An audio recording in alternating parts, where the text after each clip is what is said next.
ലോകം പ്ലേഗ് ബാധയിൽ വിറങ്ങലിച്ചു നിന്നപ്പോൾ ഒരു മാലാഖയുടെ സന്ദേശത്തിലൂടെ ലക്ഷക്കണക്കിന് മനുഷ്യർക്ക് ജീവൻ തിരികെ നൽകിയ ചരിത്രമാണ് ഗാർഗോനിയയിലെ പുണ്യഗുഹയ്ക്ക് പറയാനുള്ളത്.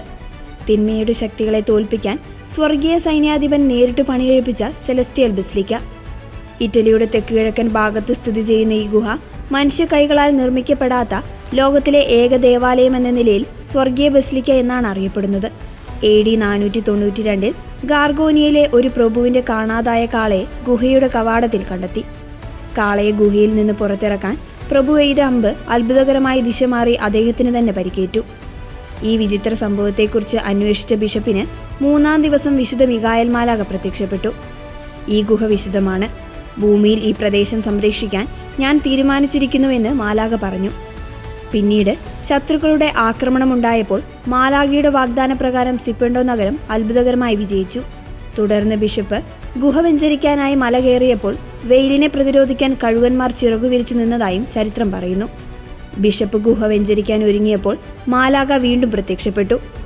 മനുഷ്യർ ഈ ഗുഹ വെഞ്ചരിക്കേണ്ട, ഞാൻ തന്നെ ഇത് വിശുദ്ധീകരിച്ചു കഴിഞ്ഞു. ബിഷപ്പ് ഉള്ളിൽ കടന്നപ്പോൾ പാറയിൽ മാലാഖയുടെ കാൽപ്പാടുകളും ചുവന്ന തുണി വിരിച്ച ഒരു അൾത്താരയും കണ്ടെത്തി. നൂറ്റാണ്ടുകളായി നിരവധി വിശുദ്ധരാണ് ഈ പുണ്യഗുഹ സന്ദർശിച്ചിട്ടുള്ളത്. വിശുദ്ധ ഫ്രാൻസിസ് അസീസി ഇവിടം സന്ദർശിച്ചപ്പോൾ ഗുഹയ്ക്കുള്ളിലേക്ക് പ്രവേശിക്കാൻ താൻ യോഗ്യനല്ല എന്നു കരുതി കവാടത്തിലെ പാറയിൽ ചുംബിച്ചാണ് മടങ്ങിയത്. വിശുദ്ധ പാദ്രെ പിയോ തന്നോട് കുമ്പസാരിക്കാൻ എത്തുന്നവരോട് പാപപരിഹാരമായി ഗാർഗോനിയയിലെ ഈ ഗുഹ സന്ദർശിക്കാൻ നിർദ്ദേശിക്കാറുണ്ടായിരുന്നു. AD 1656 ഇറ്റലിയിൽ പ്ലേഗ് പടർന്നു പിടിച്ചപ്പോൾ മാലാഖ ബിഷപ്പിന് വീണ്ടും പ്രത്യക്ഷപ്പെട്ടു. ഗുഹയിലെ പാറക്കഷ്ണങ്ങൾ ആശീർവദിച്ച് ഉപയോഗിക്കാൻ നിർദ്ദേശിച്ചു.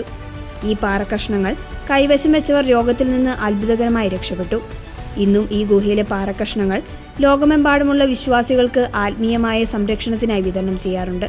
തിന്മയുടെ ശക്തികൾക്കെതിരെയുള്ള പോരാട്ടത്തിൽ സംരക്ഷണം തേടിയും ആത്മീയ സൗഖ്യത്തിനായും ലോകമെമ്പാടുമുള്ള ദശലക്ഷക്കണക്കിന് വിശ്വാസികളാണ് വർഷം തോറും ഈ മലമുകളിലെ ഗുഹയിലേക്ക് ഒഴുകിയെത്തുന്നത്.